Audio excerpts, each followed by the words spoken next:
We've seen Alexis Peterson in practice. We've seen her in games. We're going to see her on this wall, but for now, she's sitting down with me at the Mello Center before she hits the road for Seattle.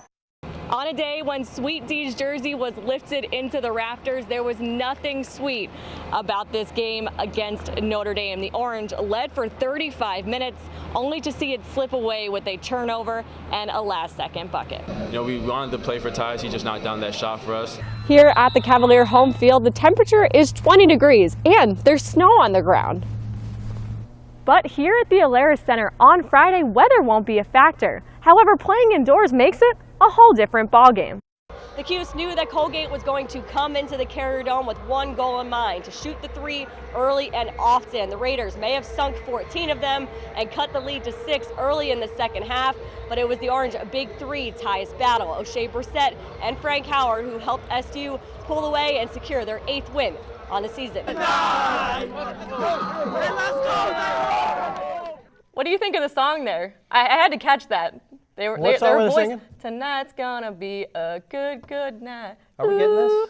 Please tell me you're getting it. Absolutely. Why not? That's it's pretty last good. week. All right. The viewers want to hear my beautiful voice. Eric never.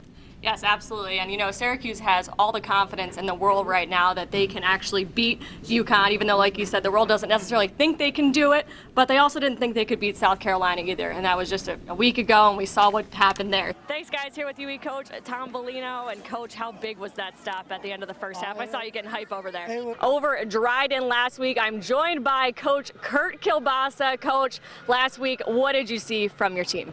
Our defense has been the backbone of our team. You've never beaten them. What do you think the keys are going to be to get that win?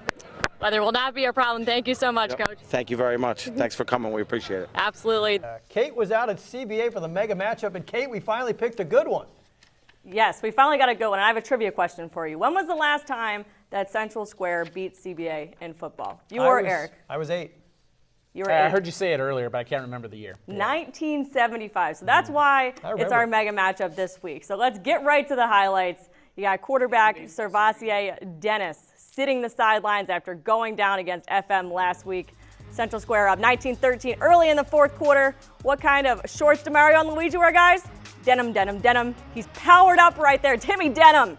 Redhawks looking for the answer, and he goes by the name of Jamie Battaglia. He's a workhorse out there. One of our players of the week breaks a couple of tackles, and he's so gone. We'll speed this one up for timing purposes. The 74-yard run gives C-Square the lead. Now just over 5 left to play. Denham again, this time from 11 yards out, puts the Bros on top, and they stay there for good. Jim Boeheim's boys looking to stay perfect in conference play on their home floor. The visitors on a 7-0 run, but Andrew White stops the bleeding with a pair of jump shots. The Nebraska transfer with 13 points in the first half. Cuse up 13-11. Quiet first half for Tyler Lydon with just 8, but he hits from way downtown to take a 3-point lead. A minute later, Tyus Battle to Tyler Roberson with the stuff. That gets the Dome a-rockin'. John Gillen with 11 helpers, and this steal catches the Noles sleeping. Dishes to Roby for the hoop and the harm. The Orange head into half, up 18.